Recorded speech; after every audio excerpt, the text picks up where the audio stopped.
kelas 1 sih, mereka waktu itu udah tingkat atasnya. Dulu masih manajemennya juga masih dipegang ITB gitu ya. Nah, dulu pembelajaran di JTK tuh sebetulnya udah IoT banget ya, cuma waktu itu nggak pakai istilah IoT gitu ya. Jadi kita tuh di JTK tuh ada materi pembelajaran khusus ke bagaimana menghidupkan benda mati supaya kita bisa akses dia dan kita bisa manfaatkan dia untuk mengerjakan sesuatu, lalu datanya kita ambil gitu ya, kemudian diolah dan seterusnya. Ya contohnya saya dulu pernah bikin program untuk misalnya yang sederhana untuk tingkat 1 tuh ya, gimana caranya kalau dulu kan untuk menyimpan data tuh masih pakai media disket, CD dan seterusnya ya. Jadi si medianya itu bisa kita kontrol gitu dari program untuk misalnya buka tutupnya gitu ya. Termasuk juga ketika membagi media penyimpanan ya, karena dulu kan ukurannya tuh besar-besar tapi ukuran secara fisik ya besar, tapi daya untuk simpan datanya itu sangat kecil, sehingga kadang untuk menyimpan satu buah data tuh kita perlu beberapa media gitu ya. Nah, gimana tuh cara menandainya ya bahwa sebagian data ditaruh di media penyimpanan A, nanti nyambungnya ke yang kedua dan seterusnya. Nah, itu bisa dikontrol dari program gitu ya. Ya, kemudian yang dia mengotomatasi benda-benda yang sifatnya sebenarnya itu benda mati. Nah, kalau sekarang kan caranya ya mungkin kayak itu juga berkat perkembangan zaman juga ya. Dulu tuh apa-apa harus kita coding gitu ya. Dan dulu sudah diarahkan untuk membuat program tuh yang istilahnya reusability. Jadi jangka pakainya tuh bisa panjang. Artinya kita tuh sama dengan memberikan kontribusi sih ya di bidang IT dan seterusnya, sehingga akhirnya program-program yang dibuat itu jadi modul gitu yang tinggal pakai. Dan kebanyakan di era IoT sekarang programnya itu udah ditanam di si alat gitu ya. Programnya udah ditanam di alat, kemudian bagaimana kita mencoba mengaktifasi ya alat tersebut, kemudian bisa menarik data dari benda tersebut dan seterusnya. Tapi untuk IoT gitu ya, yang berkaitan dengan banyak komponen ya, istilahnya itu modulnya tuh sebuah interface ya, jadi sebuah antarmuka yang menghubungkan ya antara aplikasi yang kita buat di program komputer kita dengan tuh alat. Jadi ada penghubungnya namanya interface. Gitu. Dan itu tidak bisa pakai pemrograman, mungkin ya sekarang beberapa di antara kalian ada yang udah pernah dengar Python dan seterusnya ya. Itu tuh hanya bisa untuk ngolah data ya, tapi kalau untuk low level programming istilahnya untuk ke arah interfacing tadi nggak bisa gitu ya.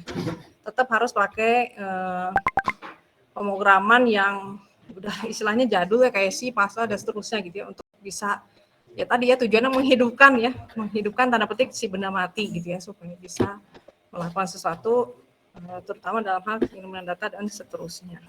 Ya di beberapa perusahaan sendiri yang jadi mitra JTK gitu ya, itu perusahaan-perusahaan besar loh ya, jadi masih membutuhkan tenaga kerja yang mengerti low level programming gitu ya, level C yang artinya bisa tadi ya membuat suatu program yang digunakan atau ditujukan untuk melakukan interfacing ya terhadap komponen sistem yang sifatnya benda mati tadi. Gitu. Ya, saya begitu ya, jadi di level berorientasi objek pun, di mana tadi ya seperti saya sebutkan, sebenarnya nanti tantangan di programmer berikutnya adalah kalian jadi tukang jahit ya. Artinya apa yang kita butuhkan sebagai modul tuh, ya pertama kita tentunya mendefinisikan dulu kebutuhan dari program yang akan kita bangun ya, diawali dengan cuma memahami problem domainnya itu. Jadi kayak misalnya dosen kadang ngasih soal kan ya, buat program untuk misalnya ya, menghitung gaji pegawai, menghitung lembur misalnya gitu ya, atau program untuk yang seterusnya ya seperti yang sudah kalian kerjakan di semester 1 terutama di tugas besar. Kan dari situ selanjutnya apa yang dilakukan itu kan coba memahami kan ya persoalan dari kasus yang diberikan ya.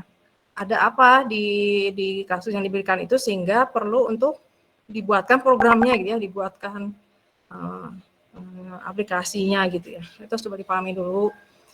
Cara memahaminya ya salah satu upayanya adalah dengan mengurai dulu ya ada apa aja proses di dalamnya. Kemudian setiap proses itu melakukan apa, ya ketika kita bisa ketahui melakukan apa, kita akan ketahui juga ya data yang mengalirnya tuh ya, data yang menjadi input, data yang diproses, dan data yang dikeluarkan dari suatu proses. Ya, kemudian data tersebut yang sebagai luaran diberikan kemana berikutnya ya, apakah ke proses lain, apakah ke tempat penyimpanan, gitu ya, ke file, ke data store istilahnya, atau ke pihak eksternal, yaitu yang sering kita sebut atau kalian kenali sebagai user gitu ya, atau operator dari si program tersebut gitu ya. Nah, itu kan harus didefinisikan dulu ya, kemudian bentuknya harus seperti apa, dan seterusnya gitu ya, sehingga pada ujungnya kita akan bisa ketahui modul apa aja yang harus ada di program tersebut. Gitu ya. Nah, di era yang pendekatan berorientasi objek, berikutnya kita akan cari tahu ya modul yang kita butuhkan tersebut tuh sudah tersedia belum. Gitu. Ya, baik dalam bentuk istilahnya mungkin ada yang sudah mengenal istilahnya library ya. Jadi library itu seperti .h-nya di C ya. Itu satu .h itu berisi kumpulan modul. Ya, tapi dalam satu .h dia ditujukan untuk menyelesaikan satu apa ya istilahnya task tertentu di mana si tasknya itu ternyata terdiri dari kumpulan sub proses yang lain gitu ya. Jadi rasanya jarang ya satu ya mungkin sekali waktu kalian buka ya .h yang ada di C isinya apa gitu ya. Ketika yang sering kita pakai misalnya standar input output ya .h atau stdio. Dari judulnya aja standar input output sudah pasti ini suatu modul yang berisi gitu ya proses-proses untuk keperluan menghandle input dan menghasilkan output gitu. Ya, kemudian dari situ kan di breakdown ya untuk melakukan itu tuh butuh subproses apa aja ya sehingga lahirlah yang namanya sub modul dia ada modul besar ada submodul. Tapi karena dia masih dalam suatu tujuan atau target capaian yang sama ya berikutnya bisa kita lihat ya di stdio.h itu ada banyak modul di dalamnya tapi semuanya dalam rangka ya menangani input dan menghasilkan output gitu. Ya nanti boleh dilihat yang di math.h yang sering dipakai itu kemudian ada string ya string.h itu semuanya dilihat untuk menjadi pembelajaran ke kita ya oh nanti itu kita bakal bikin gini nanti kalau di yang berbasis objek itu nanti dibungkus ya menjadi satu objek kategori yang sehingga ketika orang lain mau bikin program kan tinggal using gitu ya tinggal pakai kalau di C pakai include ya di bahasa pemrograman lain ada yang pakai using dan seterusnya gitu kira-kira seperti itu ya dan mungkin karena sudah merasakan juga ya kayaknya enak kayak kalau di zaman saya ya apa-apa tuh harus bikin dari nol gitu ya bentuknya gitu ya. Kalau kalian sekarang tuh rata-rata udah ada gitu ya. Jadi kadang mungkin ya nanti kalau udah kalian tingkat 3 terutama ya, wah udah tugas udah makin lumayan kompleks. Rasanya kalau mau bikin apa gitu ya, kalau kita nyari di GitHub itu googling gitu ya, udah ada aja ya program tuh. Itu ya. Nah, yang jadi tantangan berikutnya adalah bagaimana menciptakan suatu produk yang nanti bisa bertahan di pasaran ya, bersaing gitu ya. Ya, ada beberapa hal yang perlu kita tingkatkan dari suatu program, tidak hanya dari sisi fungsionalnya aja ya, nanti akan dipelajari di semester-semester berikutnya. Itu juga. Nah, tantangannya ya ternyata, ya saya pernah nganggap, duh enak ya, zaman sekarang mau bikin apa, modulnya udah kesedia, tinggal pakai. Tapi ternyata nggak gampang juga gitu ya.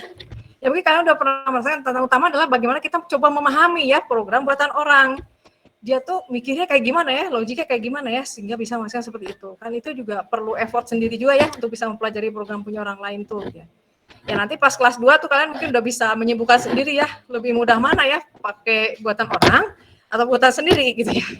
Gitu. Ya tapi kadang idealisme itu juga susah untuk diikuti juga, karena nanti sih di real world-nya ya kita itu dibatasi dengan masalah waktu pengerjaan gitu ya.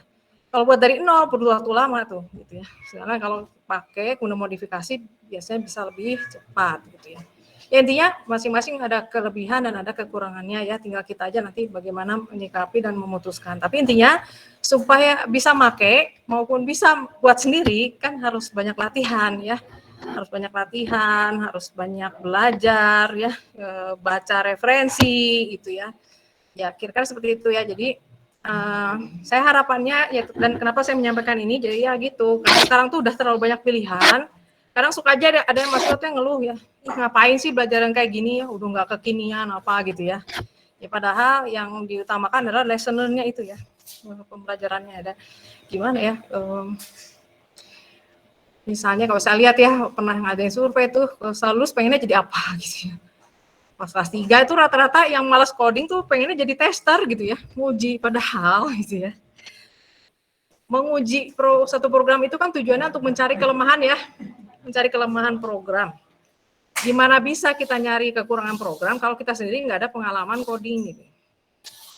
Nggak ada pengalaman coding, nggak ada pengalaman membangun program, nggak ada pengalaman menganalisa dan seterusnya gitu. Jadi nggak bisa ya, tetap intinya sih pembelajaran mendasar ini sangat penting ya untuk bekal di kemudian hari ya, terutama dalam menyikapi segala kemungkinan perubahan yang terjadi.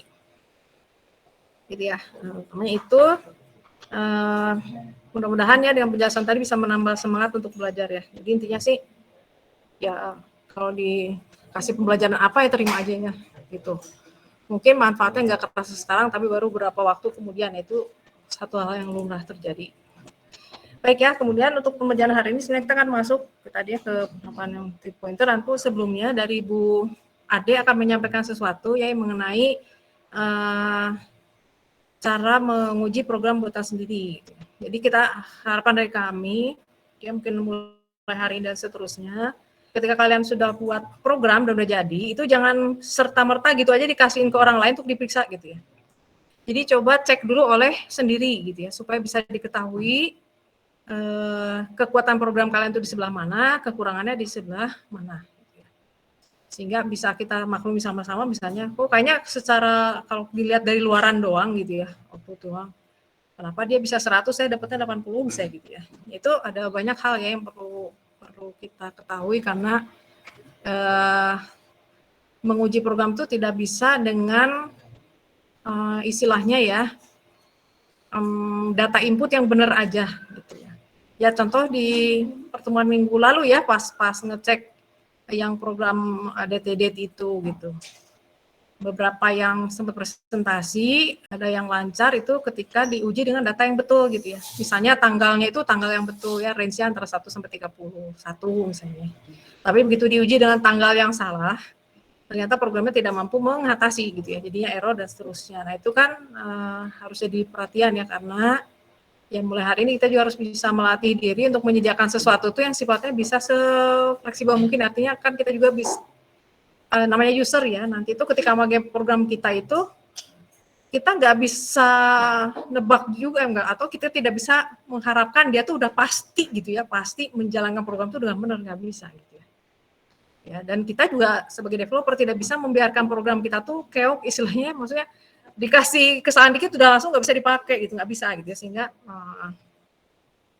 perlu dilakukan beberapa peningkatan ya dari mutu program itu sendiri, terutama dalam hal istilahnya kalau yang barusan itu ke arah correctness-nya gitu ya, ke arah flexibility-nya, terus ke arah ada beberapa hal ya yang bisa kita kejar untuk pembelajaran lebih detail nanti semester 3 ya, untuk aspek desain yang bagus itu yang kayak gimana.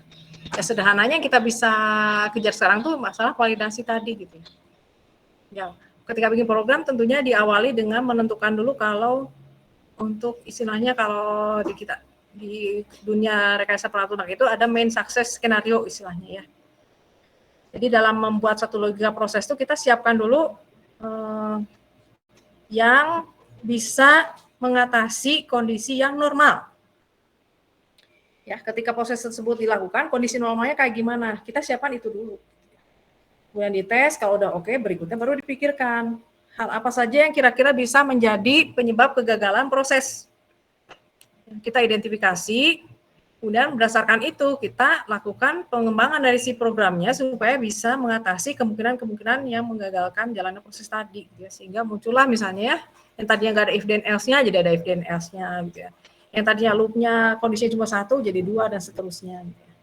Ya kira seperti itu ya teman-teman. Nah, untuk bisa mengetahui sejauh mana tadi ya program kita tuh bisa mengatasi semua apa ya kemungkinan ya, kalau dibilang semua juga terlalu sempurna itu rasanya ya, kita sebagai manusia juga ada keterbatasan untuk bisa mengetahui kira-kira apa gitu ya yang bisa menyebabkan terjadinya kegagalan itu. Ya nanti seiring berjalannya waktu dan juga jam terbang istilahnya, kita juga akan makin meningkatkan diri untuk bisa mengetahui hal-hal yang sifatnya itu bisa menjadi penyebab kegagalan suatu sistem ya atau suatu proses. Ya dari yang minimal dulu aja gitu ya. Nah itu berikutnya dari Bu Ade ya akan coba memperlihatkan bagaimana kita menyiapkan ya suatu alat uji ya untuk mengetahui sejauh mana kekuatan program yang sudah kita buat. Maka Bu Ade udah siap? Ya, baik Bu. Saya izin share screen.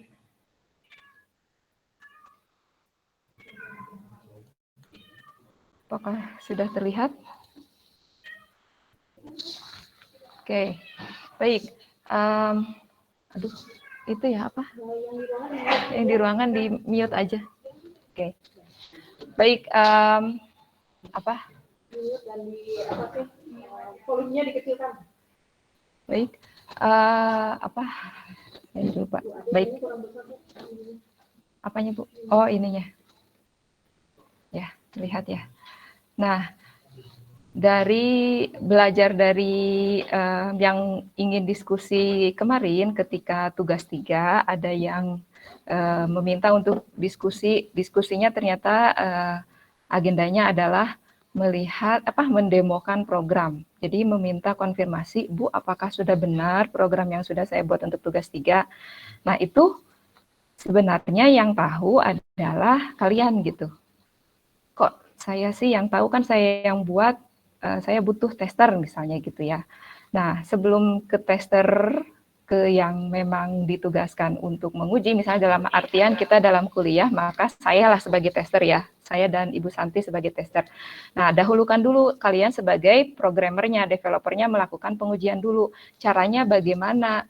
Jadi sebenarnya kalian harus pahami dulu kalian itu mau buat apa gitu ya.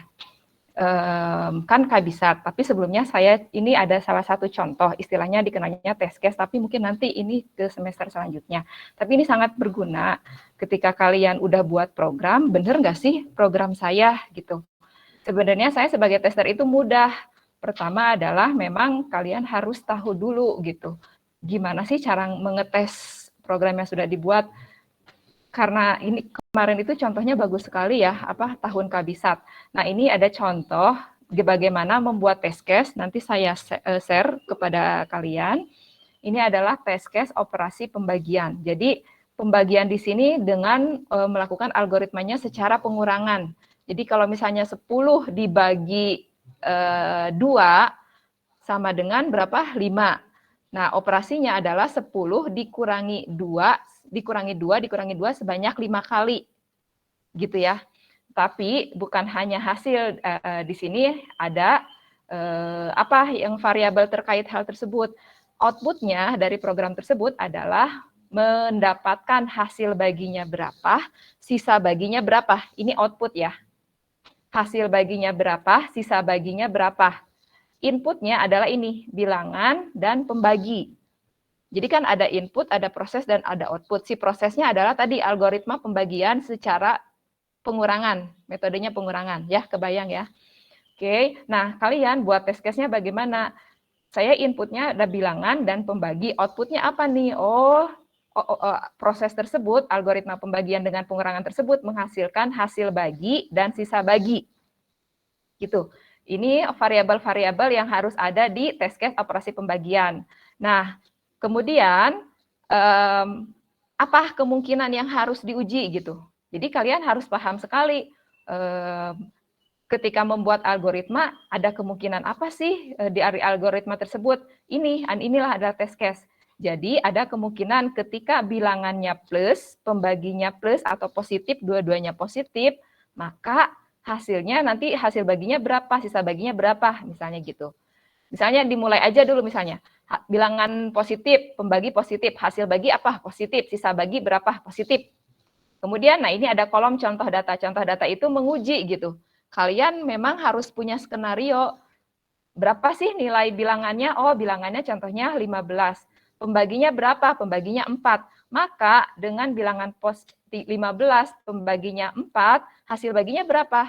Sisa baginya berapa? Gitu. Nanti yang di print out ke layar itu hasil bagi sekian, sisa bagi sekian. Gitu ya. Nah, itu kenapa dibutuhkan contoh data.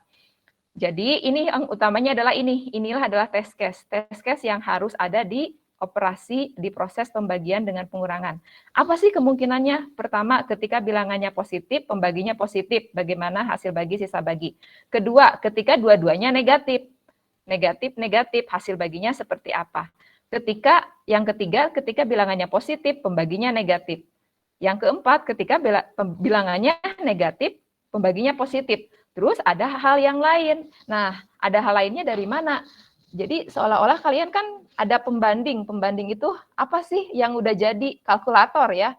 Kalau kalian kan sudah terbiasa melakukan pembagian dengan menggunakan kalkulator. Ada hal apa sih kira-kira selain ada kemungkinan positif, negatif, oh ketika bilangannya 0 gitu.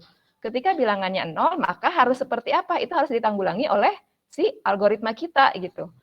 Misal bilangannya positif atau negatif, pembaginya 0 seperti apa? Atau kalian breakdown lagi. Yang test case nomor 5 itu bilangannya positif, pembaginya 0. Bilangannya negatif, pembaginya 0. Misalnya gitu ya, di breakdown lagi. Sehingga nanti ada 9 dan 10. Termasuk yang nomor 6 di breakdown lagi. Bilangannya positif, pembaginya 1. Bilangannya negatif, pembaginya 1. Dan yang selanjutnya bilangannya negatif, pembaginya -1. Bilangannya positif, pembaginya -1. Nah, hal ini kalian harus punya sebagai contohnya apa sih? Sebagai pembandingnya. Misal, udah ada nih, ada situs yang memang terpercaya hasilnya itu adalah benar. Itu sebagai pembanding algoritma kita atau aplikasi kita gitu ya. Aplikasi kita itu sudah sesuai gak dengan aplikasi tersebut. Misalnya udahlah menggunakan kalkulator via Excel atau via kalkulator yang kalian miliki atau kalian googling kalkulator online misalnya gitu. Nah, hal-hal ini sebenarnya inilah kenapa si tester itu tester yang yang jago itu yang pintar menemukan kesalahan. Contohnya apa? Oh, ada kemungkinan 0 loh. Ada kemungkinan 1 loh, ada kemungkinan -1 juga, ada kemungkinan -1. Nah, kalau test case-nya banyak antara satu orang dengan orang yang lain, kok dia lengkap ya? Jangan-jangan itu mengulang. Ketika mengulang, ketika double test case-nya ya berarti tidak berguna ya. Tapi ketika lengkap dan itu semuanya adalah unik, artinya kok dia jumlah test case-nya ada 10 ya, kok saya cuma dapat 6. Coba lihat, oh iya ya, jagoannya dia kepikiran loh ada kemungkinan hal tersebut, itu jagoan gitu. Itulah tester yang jago gitu. Nah, hal yang sama kalian coba implementasikan ke yang tugas 3 kemarin. Apa sih? Oh, saya mau buat kabisat. Saya mau menentukan nilai, misalnya ya, yang tugas 3 itu adalah mau pengembangan berapa selisih hari dari 2 tanggal. Berarti inputannya kita butuh apa sih? Ada tanggal pertama dan tanggal kedua. Gitu ya. Yang tipenya apa? Ada tanggal, ada bulan, dan ada tahun. Gitu ya, struktur datanya. Kalian harus pahami dulu, apa sih itu kabisat gitu ya. Kabisat itu apa? Kalian harus paham dulu. Oh, domainnya ini saya mau berdasarkan tahun. Tahun dulu misalnya. Bahwa sesuatu, maaf. Kan mau melakukan penghitungan jumlah hari dari 2 tanggal. Berarti ada kemungkinan tahunnya tersebut adalah tahun kabisat atau tahun non-kabisat. Itu triggernya. Kemudian kalian pelajari apa sih yang dimaksud kabisat. Misal yang paling sederhananya misalnya adalah gini ya, mana ya, lupa. Nah ini, ketika tahun mod 4 sama dengan 0, maka kabisat. Ketika tahun mod 4 sama dengan 0 false, maka dia adalah bukan tahun kabisat. Misal, contoh sederhananya seperti itu. Kalian hanya memahaminya, oh ada proses yang menentukan bahwa pengurangan penghitungan nilai hari berdasarkan 2 tanggal itu ada kemungkinan tahunnya kabisat atau non kabisat. Si tahun kabisatnya hanya dengan algoritmanya sesederhana ini, misalnya mod 4 sama dengan 0. Kemudian kalian dari operasi yang kabisat ini kalian turunkan dari hal ini apa sih yang tadi kalau ke sana, oh ada inputnya apa, outputnya apa, prosesnya adalah ini gitu ya. Misal ini hanya menentukan kabisat, selanjutnya ya tinggal pengurangan pengurangan bulan dulu. Setelah pengurangan bulan, pengurangan hari gitu ya, tanggal gitu. Nah dari sini kalian kan tahu, oh ada sih kemungkinannya apa ya, minimal ketika kondisinya true seperti apa, ketika kondisinya false seperti apa gitu ya. Itu yang paling minimal adalah demikian. Kalian harus punya kondisi ketika si tahunnya itu adalah mod 4 sama dengan 0. Dan kalian harus punya kondisi test case di mana si tahunnya itu mod 4 tidak sama dengan 0. Itu yang paling mudah gitu. Cara menurunkannya misalnya demikian ya. Kalian pahami dulu apa yang domainnya, kemudian lihat algoritma kalian seperti apa gitu. Kedua, ternyata tidak Bu, ada requirement sendiri gitu, ada Gimana dimulai dari tahun 1900 sampai tahun sekarang. Ada kemungkinan apa lagi sih? Oh, ternyata ada pengembangan algoritmanya. Ketika dibagi 4 seperti apa, ketika habis dibagi 400 seperti apa, ketika tidak habis dibagi 100 seperti apa. Gitu. Itu akan lagi beda lagi test case-nya gitu. Ya, itu berdasarkan dari si prosesnya, algoritmanya. Ketika ada beberapa kondisi, buat test case-nya ketika kondisi yang ini true terpenuhi, maka kalian buat test case-nya. Kelihat ketika false, buat test case-nya. Jangan lupa ketika ada true, dia ada lagi kondisi. Kalian harus buat lagi test case-nya gitu. Jadi sedemikian kombinasinya akan banyak gitu. Itu ya. Dan yang kedua adalah, yang paling mudah adalah kemarin dari hasil diskusi kemarin dengan ada mahasiswa ya. Yang paling mudah aja dulu. Misal, dari 1 bulan yang sama, tahun yang sama, hanya beda hari. Beda hari itu artinya tanggal sesudahnya tanggal 2 misalnya, bulan Februari tahun 2021, tanggal sebelumnya tanggal 1 bulan Februari tahun 2021. Berapa sih nilainya? Hal yang paling mudah dulu aja.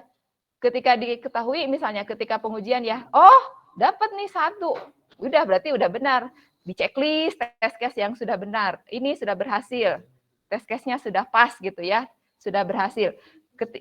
Tahu berhasilnya atau enggak, kalian bisa hitung sendiri manual karena kalian sudah tahu operasinya, prosesnya, atau kalian via aplikasi sebagai pembandingnya. Ada yang online menghitung jumlah hari. Kemarin ada, kalau nggak salah di Ardi, situsnya apa saya lupa untuk ngopi ya. Nanti minta aja ke Ardi. Ada situs online untuk menghitung jumlah hari. Pilih tahunnya, tahun pertama tanggal berapa, tahun kedua tanggal berapa, kemudian lakukan penjumlahan. Nah, itu sebagai pembanding dari aplikasi yang sudah kalian buat di tugas 3 gitu. Ya, ada tambahan, Bu? Baik ya, jadi intinya di dalam satu test case itu kalian harus urai ya semua kemungkinan yang terjadi. Yang mungkin terjadi itu apa gitu ya, sebagai kombinasi input. Ya. Lalu masing-masing nanti diuji gitu ya, sehingga kita bisa ketahui ya program yang kita buat itu mampu mengatasi kemungkinan input yang mana gitu.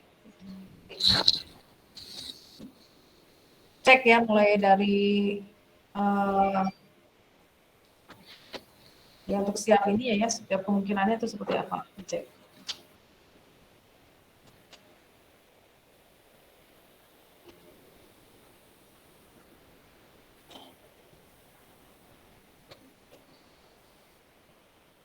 Ya, silakan mungkin ada yang mau ditanyakan dulu. Yang datang nanti mungkin ya bisa. Soalnya ini juga ada kendala ya di nggak bisa direkam. Tapi kalau dari kalian ada cara lain yang bisa merekam, kabarin aja. Atau misalnya ada siapa gitu ya yang membantu merekam. Oh ya Allah, punten. Oh Uki, ya silakan Uki. Ya Bu, saya kan kemarin waktu ngetes. Ada yang di ruangan di volumenya dikecilin ya. Oh. Yang di ruangan aja bukan yang di rumah ya, yang di jurusan. Soalnya jadi ada kemajuan. Oh kayaknya saya Bu. Enggak. Enggak. Udah dinulis.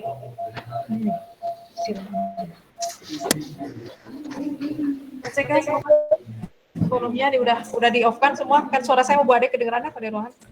Mangga Uki. Oh iya, ya Bu. Jadi kan sebelumnya saya juga ngetes programnya pakai apa namanya aplikasi web juga ya kayak yang tadi Ibu sebutkan gitu.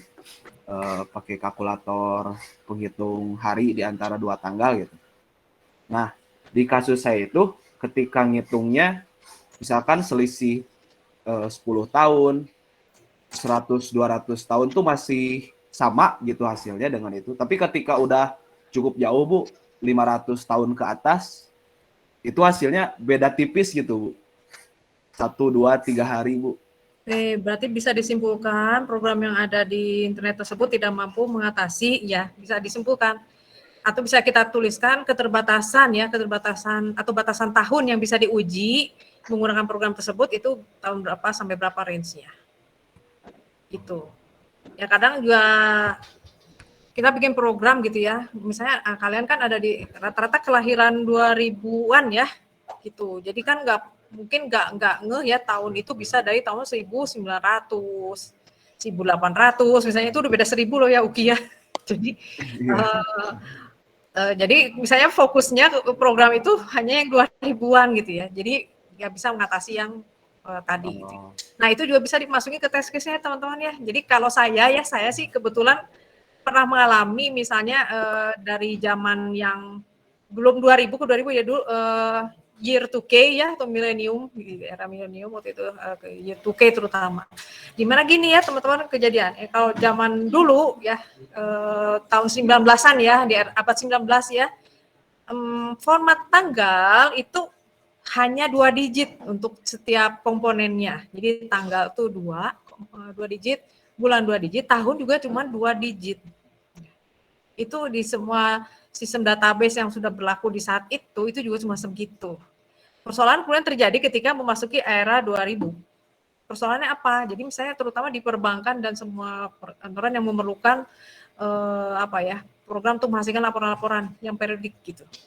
Kan biasanya di program itu dientrikannya itu tahun tanggal awal sama tanggal akhir gitu ya. Lalu kan nanti secara program dia akan mencari data yang range-nya di tanggal tersebut ya enggak gitu. Nah, ketika 2 digit ya kita masukinnya misalnya bulan misalnya pelaporannya itu dari bulan Desember katakan sampai Maret ya. Desember yang masih 99, si Maret itu udah 2000. Pakai 2 digit. Nah, ketika 2 digit, angka yang diambil tuh tahun tuh di 2 digit terakhir. Jadi kalau 1991 misalnya itu 91 yang diambil. 1995 ya 95-nya yang diambil gitu ya. 1905 ya 05-nya yang diambil gitu ya. Jadi ketika tadi maksudnya adalah menghasilkan laporan keuangan misalnya dari tanggal 1 Desember 1999 ke 31 Maret 2000 terjadilah kekacauan. Kenapa? Karena di sistem dia nyarinya justru dari tahun 00 ke tahun 1999. Padahal yang dimaksud cuma Desember sampai Maret 4 bulan ya, 4 bulan. Jadi keluarnya itu berapa ratus tahun tuh ya. Itu persoalan besar saat itu sehingga akhirnya sempat semua perbankan tutup waktu itu ya, tutup karena sistemnya jadi ngaco, dilakukanlah perbaikan dan seterusnya sehingga format tanggal itu menjadi terutama tahunnya menjadi 4 digit. Nah, karena dalam sistem database-nya waktu itu belum mengakomodir, mau nggak mau harus pintar-pintar di programmernya, di level coding yang diatur gitu ya supaya format tanggal itu bisa 4 digit gitu ya, dan ketika masih ke laporan itu bisa benar kayak gitu. Jadi ya alhamdulillah Uki tadi menemukan seperti itu. Ingat itu artinya si program itu punya kelemahan, dia hanya bisa mengatasi untuk tahun dengan range berapa sampai berapa. Uki tambahan seperti itu. Oke, baik. Dan itu juga bisa untuk pembelajaran teman-teman ketika kita membuat program. Tuliskan batasannya ya, apabila ada batasan tertentu yang sudah bisa kita identifikasi sejak awal gitu ya. Ya sama-sama mau membuat program untuk pengolahan data tanggal misalnya kemarin ya, tapi misalnya si A itu hanya untuk mengatasi tahun 2000 berapa. Ada juga yang B itu misalnya dia bisa dari tahun 00 bahkan ya. Itu nanti kan mungkin secara pengecekannya juga ya tadi ya harus diperhatikan kayak gitu. Kita harus mengenali juga compiler yang kita pakai ya untuk atau bahasa pemrograman yang kita pakai itu dia mengenali tanggal itu dengan format seperti apa gitu ya. Apakah yang setiap komponennya dua-dua yang seperti saya cerita tadi gitu ya, atau dia sudah menggunakan komponen tahun terutamanya tahun 4 digit begitu. Oke, baik Bu. Berarti belum tentu kesalahan dari programnya, Bu? Ya, jadi secara sistemnya dia, misalnya tadi ya untuk yang seperti saya cerita gitu ya, dia hanya bisa mengakomodir di tahun tertentu karena sistem penanggalannya ya tidak bisa untuk mengakomodir kebutuhan sekarang misalnya kayak gitu. Oke, baik Bu. Terima kasih Bu. Sama-sama. Yang menjadi kesalahan program, kalau kita sudah sangat ketahui ya karakteristik seperti apa dan pasti mampu mengatasinya seperti apa, tapi programnya tidak mampu melakukan itu baru kesalahan program.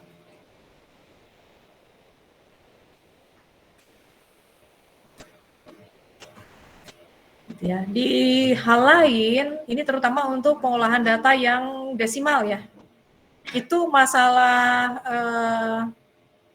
akurasi ya. Jadi antar setiap program itu juga beda. Misalnya dia hanya ada yang kompilernya itu hanya bisa mampu mengatasi angka di belakang koma itu sampai berapa digit, yang berapa digit itu biasa jadi persoalan ya ketika kita mau ngambil nilai dari suatu range dan seterusnya yang harusnya masuk jadi enggak kayak gitu. Itu untuk desimal. Jadi perlu disiasati banget di programnya harus seperti apa ya. Gitu. Dan disepakati juga sama nanti kita kan akan membuat program tuh yang sifatnya real untuk dipakai oleh penggunanya. Dan kita harus ketahui banget kebutuhannya itu seperti apa gitu ya. Kalau 2 digit ya sepakati 2 digit gitu ya. Kalau harus 3 ya 3 dan seterusnya. Supaya tidak terjadi ini ya kesalahpahaman ketika menyikapi output yang keluar. Ya, apabila tidak ada kesepakatan, ya sebagai programmer kita harus sebisa mungkin menciptakan yang nyaris sempurna ya, karena untuk sempurna banget itu rasanya tidak mungkin. Tapi setidaknya gitu ya, untuk kesalahan-kesalahan umum yang biasa terjadi itu bisa ditangani oleh si program.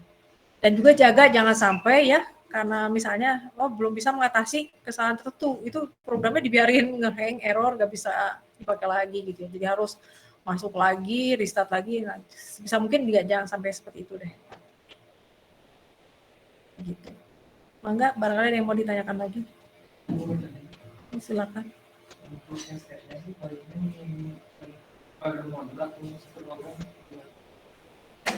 Oke, baik ya.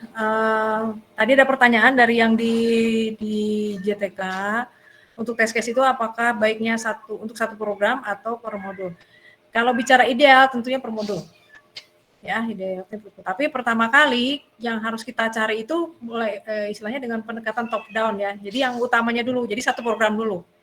Nah, nanti kalau di dunia pengujian praktuna, begitu dari yang the whole-nya gitu ya, kita temukan ada kesalahan ya, atau istilahnya enggak gini ya teman-teman ya, namanya mungkin selama ini kita baru atau kalian ya baru kenal tuh istilahnya error aja gitu ya, yang menunjukkan kesalahan dari suatu program. Nah, sebetulnya kalau di dunia keilmuan software testing sendiri yang namanya kesalahan program itu atau yang istilah di bahasa Inggrisnya sih lebih sering digunakannya tuh defect ya, defect. Coba tulis di chat. Defect ya, defect itu artinya kecacatan atau sesuatu yang tidak sempurna dari suatu program. Nah, ketidaksempurnaan itu tidak selalu karena error yang selama ini kita persepsikan gitu ya. Emang ketika dikompil dia error gitu ya. Atau ketika dimasukkan input tertentu yang harusnya ya luarannya itu apa, ternyata tidak sesuai, itu kita anggap sebagai nah, yang namanya defect itu tidak selalu yang bentuknya seperti itu, teman-teman. Gitu ya. Jadi ada yang ya tadi ya sebagaimana kita persepsikan bersama, ada output yang tidak sesuai. Ya.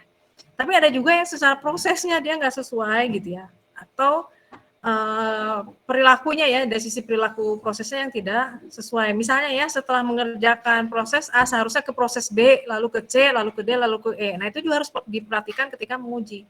Apakah urutannya seperti itu? Karena kalau programnya ngaco, dari A tuh nggak ke B, dia tiba-tiba ke C gitu ya, kemana gitu. Jadi nggak sesuai. Nah, itu juga termasuk kesalahan atau kecacatan tadi ya. Di luar itu juga ada misalnya hal-hal yang sifatnya tuh ditambah-tambahin sama programmer gitu ya, demi menunjukkan dirinya gitu ya. Misalnya ya dari sisi kebutuhan kasusnya sih nggak perlu ada fitur tertentu, nggak perlu ada tambahan tertentu atau sesuatu, tapi kemudian ditambahkan gitu ya untuk menunjukkan itu. Nah, itu kadang oleh pengguna dianggap sebagai suatu kesalahan, suatu yang salah, ini tiba-tiba kok ada gini kayak gitu gitu ya. Itu juga bisa termasuk defect. Nah, tapi bicara yang tadi apakah baiknya per modul atau satu program penuh, ya idealnya nanti penuh, tapi pertama kali kita harus lihat the whole-nya dulu. Kemudian nanti dari program utamanya itu, ketika ada kesalahan, itu nggak berhenti sampai situ, kita cari sumber kesalahannya ini di mana gitu. Nah, ketika nyari sumber kesalahan, mau nggak mau harus buka program, kita cari ini di modul mana yang bermasalah gitu ya. Nah, untuk mengetahui itu, mau tidak mau harus uji per modul kan, ya harus ngaji per modul gitu. Begitu. Tadi siapa yang nanya namanya? Ya, udah jelas? Minta pindah ke ruang isi itu soalnya isi nggak ada jarak sosial. Oke.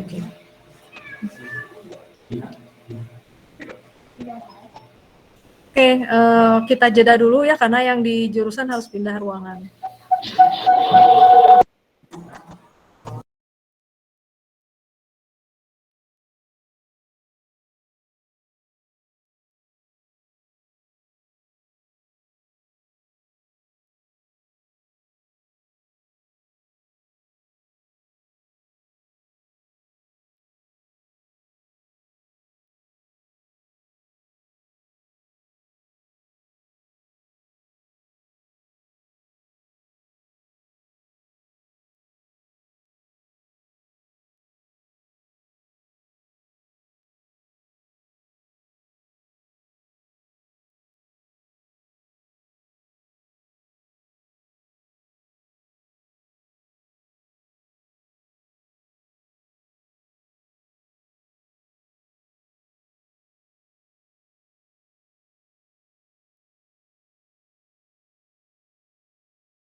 Oke, baik, kita lanjut kembali. Barangkali ada yang mau ditanyakan, silakan.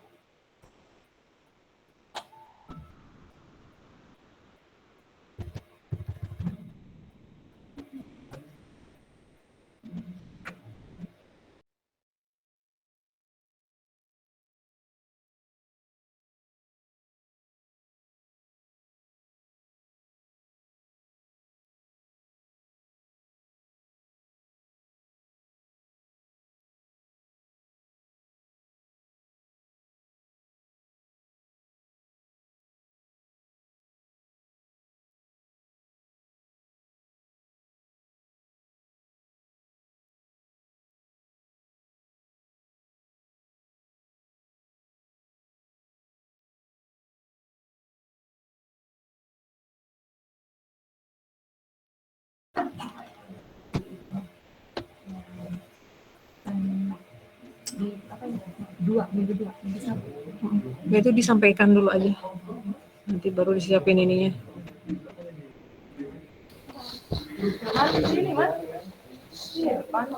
Ibu, kalau bilang itu di besar aja, barangkali nanti ada yang mau nanya dari Oh iya ya. ya, saya udah dimatiin. Oke.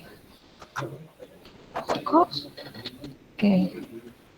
Baiklah, kita mulai lagi ya. Sebelum masuk ke tipe data pointer, kita bahas dari yang tadi test case. Nanti akan dibuatkan link assignment di e-learning bahwa kalian mencoba membuat test case untuk tugas 3, nanti di-upload, kemudian nanti saya akan gabungkan sehingga akan ada versi yang terlengkap. Nah, dari yang versi terlengkap itu kalian cobakan sendiri dari program tugas 3 yang sudah di-upload di e-learning gitu. Nanti coba di checklist ini lolos atau enggak. Jangan lupa saya juga punya ya kopian program kalian. Jadi menilainya mudah. Nanti dari daftar test case yang terlengkap yang sumbernya dari kalian sendiri yang buat, nanti saya kolektifkan, nanti nilainya berapa gitu. Ini untuk pengalaman saja. Pengalaman kalian buat test case, kalian uji juga program yang sudah dibuat. Oke, ya. Untuk pengalaman dan jadi pembiasaan ya, karena bakal begitu iya. terus nanti sampai tingkat akhir ya. Cuman mungkin bentuk test case-nya nanti pakai format dokumentasi yang lain gitu ya. Biasanya saya nanti itu yang nyampaikan gitu, tapi nggak tahu nih perkuliahannya nanti jadi apa, karena ada perubahan mata kuliah juga untuk angkatan kalian. Karena kalau yang tahun lalu sih di perkuliahan pengantar rekayasa perang tunak gitu diberikan gitu ya. Nanti kita lihat ya di perkuliahan apa, nanti kita ketemu lagi untuk saya perlihatkan dokumentasi yang lebih resmi gitu ya. Kalau sekarang sih untuk tahap belajar dulu ya, supaya ada sense untuk mengetahui ya, untuk cara mengetahui program kita udah sampai mana gitu ya, atau kompetensi mana gitu. Itu aja sih yang Jadi kalian akan panjang ya ketemu Bu Santi, nanti semester selanjutnya ketemu lagi Bu Santi. saya Bu Ade banyak di D4. Iya, saya ke prodi D4 tapi banyaknya ngajarin di D3 malah ya.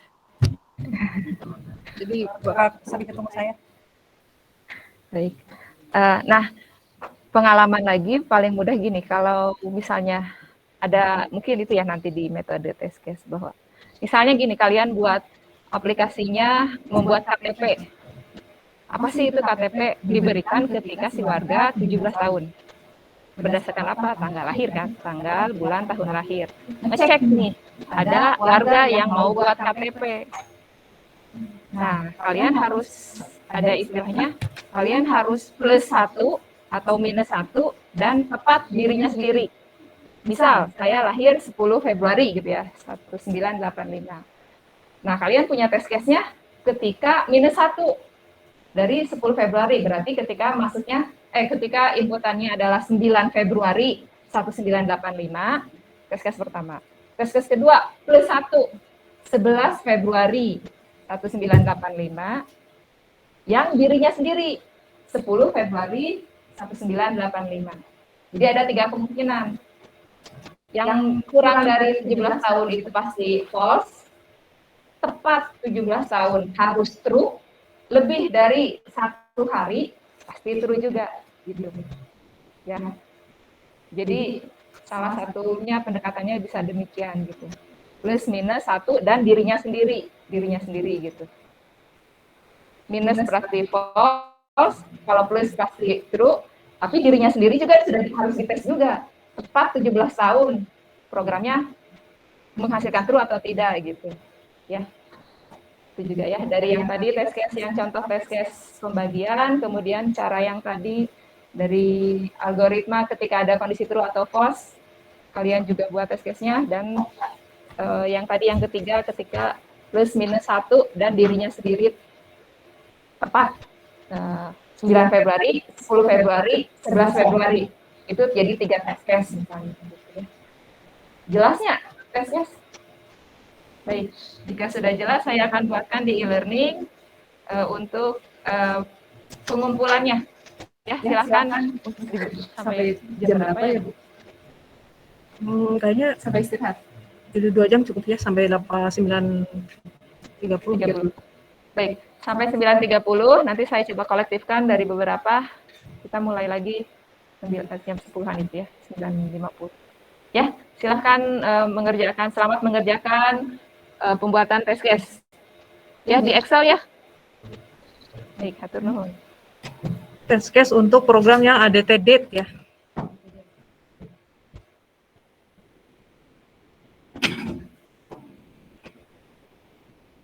Ya, sambil menunggu setting di e-learning, kalian coba buat di lokal masing-masing dulu ya.